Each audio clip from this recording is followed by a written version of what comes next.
mana yam sound yam pikna ma chatlamdai gi siramdai yam tapna paru ka kaubudo paru na YouTube channel sibu yengbiraba matungda kaisamgi tha punima tha jagumna paklaba maithong punima tha jagumna paklaba maithong je hai mayam punang mapu kaisamgi YouTube channel na taram dok sabaga loinana mayam bu khurumjari mayam ngasi ju anauba video haitare ko anauba video mubang ama puraga laksare ado ngasigi video sisu ai hujikan request ka to ina sajara ge igi nusizarba subscriber na request to bira ko mathene ngasigi soibum Eronba ni ko adamana haibasidi soibum Eronba khatang sabiro habne ado ina chana kanghou ma hapchan jare kobi ko charage thumthakpi hapjare gajar ani khak thamjare aina ado mayam aigi mitse ngasi je pomi je ai je duty degi halaga ise Facebook sum phakpa kandane ko Devdas to Hindi film thai negi Devdas ai amta yengdribo ko Devdas ki ad ama lakpa adai lakpa de yung kan ta sum akhoi gi paruga degi kainoga kariba Chandramukhi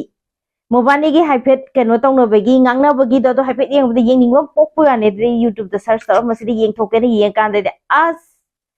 khununga ni go mayam yeng biba mayam moitadi yeng bigraba mayam moitadi phai ko ai makhonjen bu ole ha bai kapagi khoi gi yeng bigiba mayam moitadi phare ko yeng bidaba mayam ichini nang mayam moitarga di tang yeng biu haidi adu dei du da haidi kanona khoi gi Devdas sariba khoi Shahrukh Khan jina lauriba magi wakhallon haidi magi life sa awat pa mata di lei bina ti bu ko adu taraga su haidi mana life sa mana khwai degi nu sijagiba khoi gi kano se paru se esoria je ko paru sigi nuksiba se mana kaubangam da bagi wari ni da do khoi gi paru sina su atopanu pa ma da masulu honge luhong taraga su paru da mana hawai nuksijagi ba do Shahrukh Khan da mana nuksigi ba do kaubangam da haidi mana somda su oju palazu ama matawrosu mangonda phawbudo khoi gi esoria sida phawbudo paru sida asam thina haidi yam thina nungai gare adudigi ai am kappe ba ko mitse de ngo to me mitup na paga mata nate ko ai je ai Devdas yengu bagi kapu baine khonjen ga je mit kapu pom pom mata ise do mayam yam nungai jare adu ai gi video se ano yeng bi ba ichini nang mayam oitarga di nuksi biduna ichini na ima iben ikura iton mayam khuding makna kaisamgi YouTube channel sibu ahan bi yeng bi bo oitarga di video se yeng biraga loisalakpan nungai bi targa di like macham tok san biramo nuksi biduna pakraba mai je kitang nusi bio aduga subscribe su tok san bio like tok san bio comments tok san bio share tok bio ado mayam aigi request ngasi gi request mu bangni aigi aingonda di sister har ego ama ai chanu pina drawing rek mamanglam da tiger ye ni to jo aingonda request tok bira ibe aigi nusi jaraba subscriber se mai maming samtang panjaram ge ko namirakom ternila la haibire ebo ko sister tabasu yamna nungaye yamna pele ado soibum Eronba mukta sabiru on hai mai address ke yaugjaraktre so thank you so much abirakpagi damakta mathen ge sida leijare loinabak ado sana basu hongna batawge ising kitang han thake ina injang jenga si sonda kot pa nungai namne sona kando thame loko thunga naroi da ta judro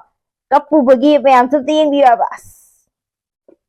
kaubulam baga ta dange yengi bade adu loiraga de hawalaga chak thongi je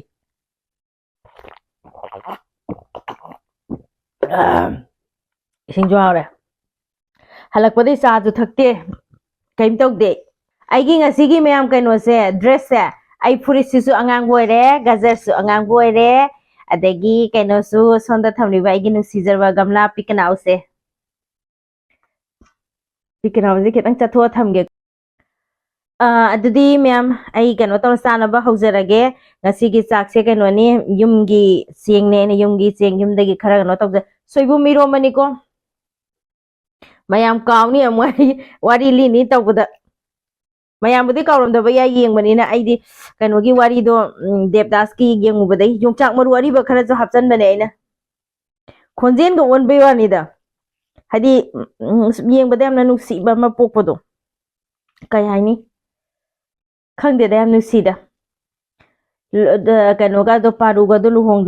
ꯂꯨꯍꯣꯡꯉꯒ ꯍꯥꯏꯗꯤ ꯃꯥꯁꯦ ꯀꯩꯅꯣ ꯇꯧꯔꯒ ꯃꯥꯒꯤ family ꯀꯩꯅꯣ ꯊꯥꯀꯨꯔꯥꯅꯤꯒꯤ ꯑꯣꯏꯔꯒ ꯂꯩꯈ꯭ꯔꯕꯅꯦꯕ ꯌꯥꯝ ꯅꯨꯡꯉꯥꯏꯅ ꯑꯗꯨꯒ ꯃꯥ ꯂꯥꯏꯒꯤ ꯊꯥꯗꯣꯛꯇ꯭ꯔꯦ ꯀꯥꯎꯔꯦ ꯃꯌꯥꯝ ꯉꯥꯛꯄꯤꯒꯅꯤ ꯂꯥꯏꯒꯤ ꯑꯝꯇ ꯊꯥꯗꯣꯛꯇ꯭ꯔꯦ ꯀꯥꯎꯊꯣꯛꯈ꯭ꯔꯦ ꯍꯥꯏꯕ ꯁꯣꯔꯤ ꯋꯥꯔꯤꯗ ꯀꯥꯎꯈ꯭ꯔꯦ ꯍꯥꯏꯕ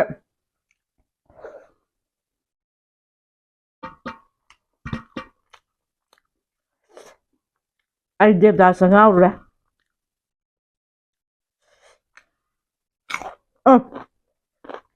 ꯉꯥꯎ ꯆꯤꯡꯕ ꯀꯣꯕꯤꯂꯩ ꯑꯣꯏꯅ ꯀꯣꯠꯂꯛꯀꯦ ꯍꯥꯎ ꯆꯦꯡ ꯑꯇꯣꯞꯄ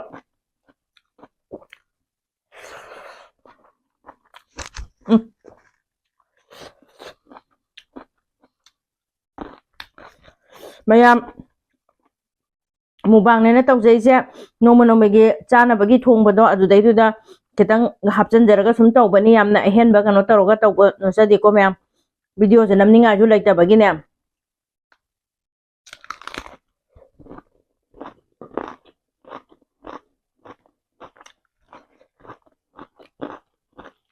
ꯃꯨꯛꯕꯥꯡ ꯑꯣꯏꯅ ꯇꯧꯖꯔꯛꯑꯕꯅꯦꯕ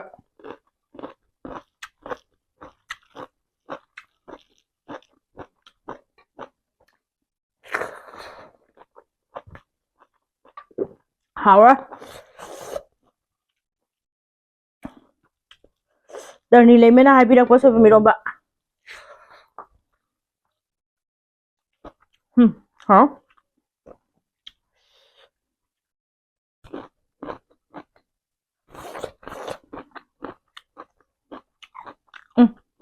ꯂꯥꯏꯒꯤ ꯊꯥꯕꯒ ꯂꯣꯏ ꯀꯥꯎꯍꯧꯕ ꯋꯥꯅꯤ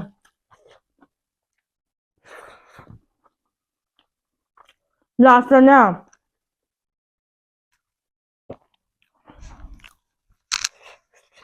ꯃꯌꯥꯝ ꯊꯥꯏꯅ ꯂꯣꯏ ꯍꯥꯏꯅꯈꯤꯗꯥꯏꯅꯦ ꯗꯦꯕꯗꯥꯁ ꯑꯩ ꯌꯦꯡꯍꯧꯗꯦꯕ ꯑꯩꯗꯤ ꯁꯔꯨꯛ ꯈꯥꯟꯅ ꯊꯛꯄ ꯌꯨꯗꯣ ꯌꯨ ꯊꯛꯆꯔꯝꯗꯕꯗꯣ ꯑꯗꯨꯁꯨ ꯃꯥꯅ ꯈ꯭ꯋꯥꯏ ꯂꯥꯁꯇ ꯂꯥꯛꯑꯒ ꯃꯥꯏ ꯅꯨꯄꯤꯗꯨꯒꯤ ꯒꯦꯠꯇꯨꯒꯤ ꯃꯌꯨꯝꯒꯤ ꯒꯦꯠꯀꯤ ꯃꯄꯥꯟꯗ ꯃꯥꯅ ꯌꯧꯔꯛꯅꯕꯗꯪ ꯍꯣꯠꯅꯔꯒ ꯒꯦꯠꯇ ꯇꯥꯔꯒ ꯂꯩꯔꯒ ꯇꯧꯕꯗꯣ ꯇꯥꯕꯗꯣ ꯑꯗꯩꯗ ꯃꯥꯅ ꯌꯥꯝ ꯁꯥꯎꯟ ꯌꯥꯝ ꯄꯤꯛꯅ ꯃꯥ ꯆꯠꯂꯝꯗꯥꯏꯒꯤ ꯁꯤꯔꯝꯗꯥꯏ ꯌꯥꯝ ꯇꯞꯅ ꯄꯥꯔꯨ ꯀꯧꯕꯗꯣ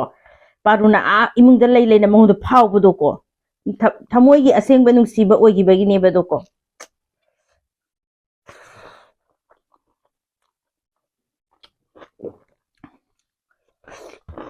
ꯌꯦꯡꯕꯤꯗ꯭ꯔꯤꯕ ꯏꯆꯤꯟ ꯏꯅꯥꯎ ꯃꯌꯥꯝ ꯃꯆꯥꯁꯦ ꯑꯝꯇ ꯌꯦꯡꯕꯤꯌꯨꯅꯦ ꯑꯩꯒꯤ ꯃꯤꯠ ꯄꯣꯝꯃꯦ ꯍꯥꯎ ꯀꯩꯅꯣ ꯇꯧꯕꯒꯤꯗ ꯅꯣꯛꯅꯤꯡꯉꯤ ꯌꯥꯝꯅ ꯑꯩꯁꯦ ꯂꯥꯏꯒꯤ ꯆꯥꯛꯀ ꯊꯥꯕ ꯀꯥꯎꯋꯦ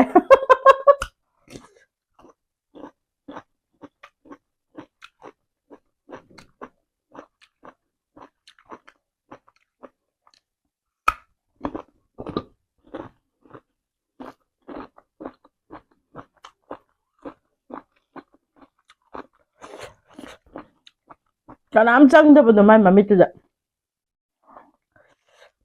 ꯁꯔꯨꯛ ꯈꯥꯟ ꯃꯃꯤꯠꯇ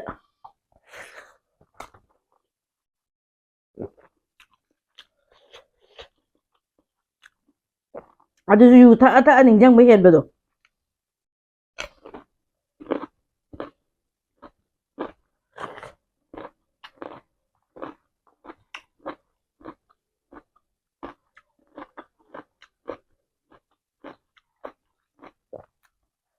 ꯑꯩꯁꯦ ꯊꯥꯏꯅ ꯃꯤꯅ ꯀꯨꯏꯔꯦ ꯑꯗꯨꯝ ꯗꯦꯕꯗꯥꯁ ꯊꯣꯛꯈꯤꯗ ꯑꯗꯨ ꯑꯩ ꯌꯦꯡꯉꯨꯗꯦꯕ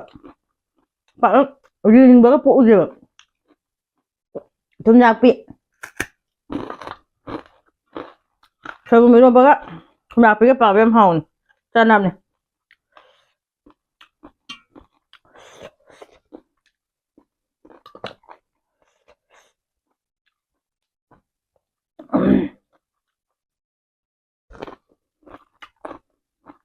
ꯊꯨꯝꯌꯥꯛꯄꯤꯁꯦ ꯊꯨꯝ ꯈꯔ ꯍꯦꯟꯅ ꯌꯥꯛꯀꯟꯕ ꯊꯨꯝꯌꯥꯛꯄꯤꯗꯣ ꯑꯗꯨꯅꯤ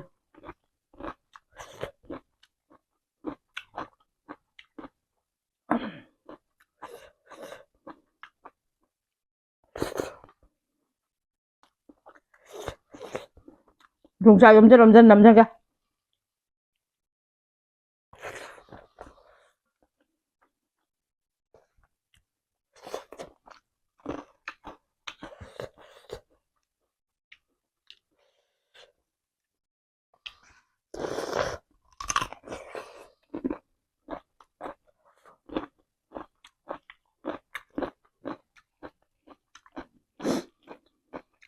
好的很。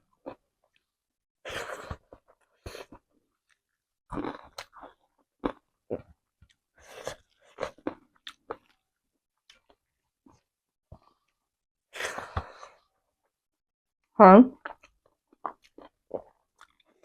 cha cả thuật bác ổi đấy phút bút bác thầy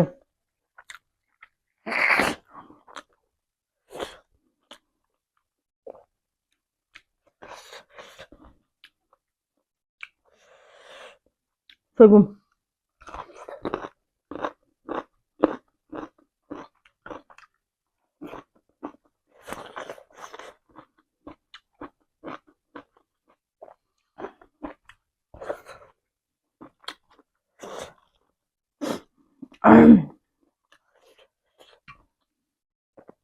thật thì nó ngoài quần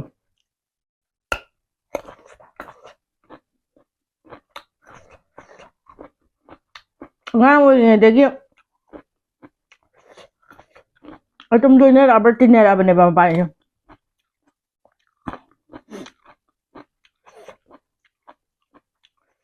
paruna devdasa lupa ahum singada ba wat pa adugi ambas panda lupa ahum sing bane na chien bagi mama na pha bagi ga to ba o ma chung da paru ja ho ma chung da devdasa yu na sai đi ngang em sẽ mày cầm tới sợ lâm rồi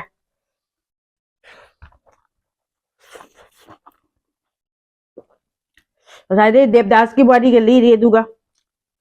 मैं em sẽ em जा है ऐसे जा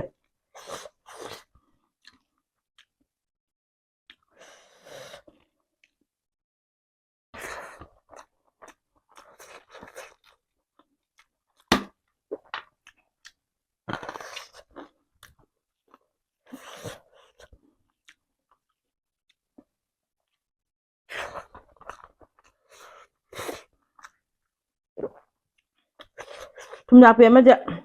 Thumthakpi đã sang làm đâu mà rồi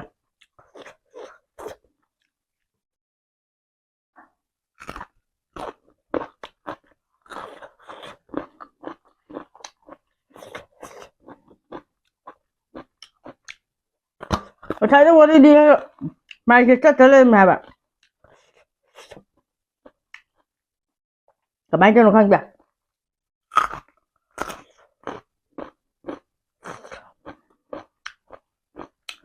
Bindi sila apa ni mah? Bindi le. Ada aku yang jaga saya market lagi. Ngentang hajan. Upatara.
Mà cái bề tiêu rồi mà là hai thứ nhóm chắc chắn rồi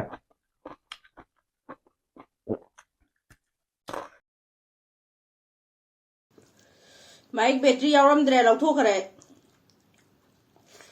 nó khô không rồi ta bắt đầu tạm bên này rồi mẹ ta sao bây giờ hồi đây vậy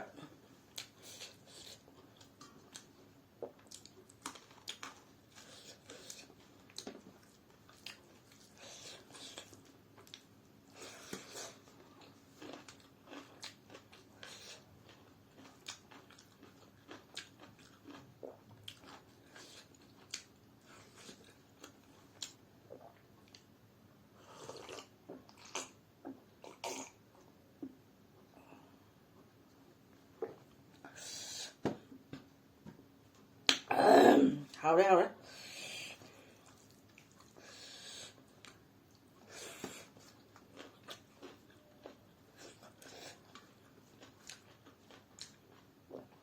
Ấy cái thiệp năm nào vẫn này nghe. Đẹp đá xí vào đi ní cho nhà để lại chắc thảo chứ.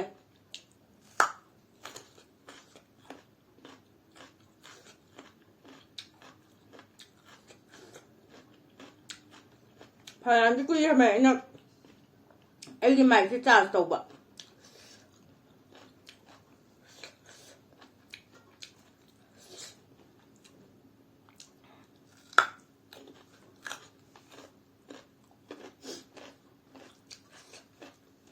Cái này nào mẹ sao bây giờ thì của sầu vừa làm happy rồi. Không chỉ bị gì nhá. Làm mà chả mất chắc. Mà khai.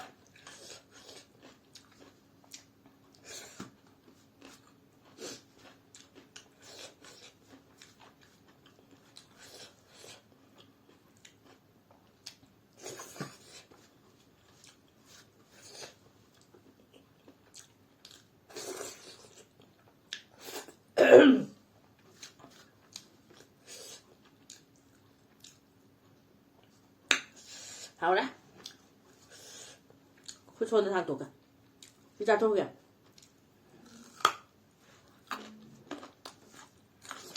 Anh cũng có bà hấp cho cái mèo này bà hấp cho em hai cái hấp cho rồi nè.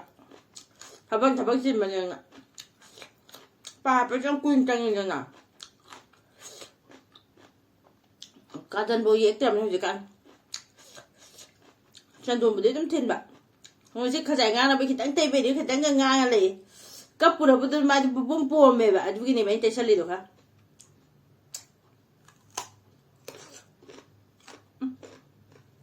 Hả?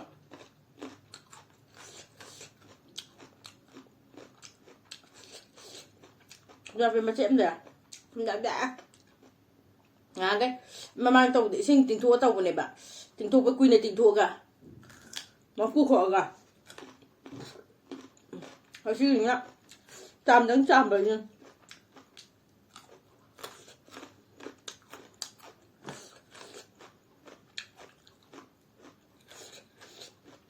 Làm hào đấy. Kẻ là suy làm hào đấy. Ngọt chưa?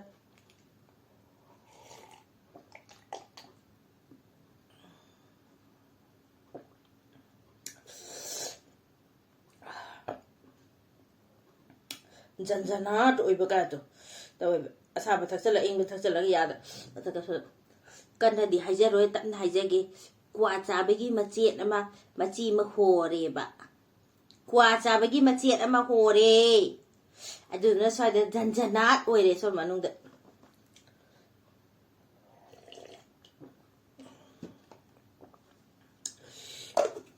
hào đấy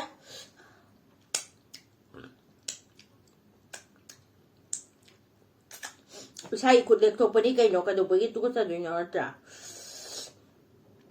Migi lek pa sunata duwa. Mayam tu di. Aigi mubang sige matang sa daloy sanjare. Aduna aigi video se ano ba yung biba ano ba thengna biba imai ben ichini naw mayang khuding mak na loisalak pada so mo haijage nusi biduna kaisamgi YouTube channel sibu yung biraba matungda kaisamgi tha punima tha jagum na paklaba maithong punima tha jagum na paklaba maithong je season nusi biba taragadi like toksalamo subscribe toksalo share su toksalo Adudi ngasi kita magtadi Soibum Eronba request mubang haitare ko ay hujikan request mubang wena lo itaw ram ni ichini na mayam sen sabi do o ichi edu sabi do o ichi edu do habdo nusibi hari ni ko yam nusibi ba ay adum sajara ke ba ngamna ba idum sajara ke ba aduga phangoi de ba khara ngamoi de ba khara yauri ba ko se engoda khara muskil oi gani ba khara wana thokani ba engoda adudo mayam adum ngamna ba de hona jara ke phangbara na try tawge ado phangdragadi upalite chinina wem saubibi yade ado ngasi gidamaktadi aigi mubang se batang sa loisenjare aigi peng se bye bye peng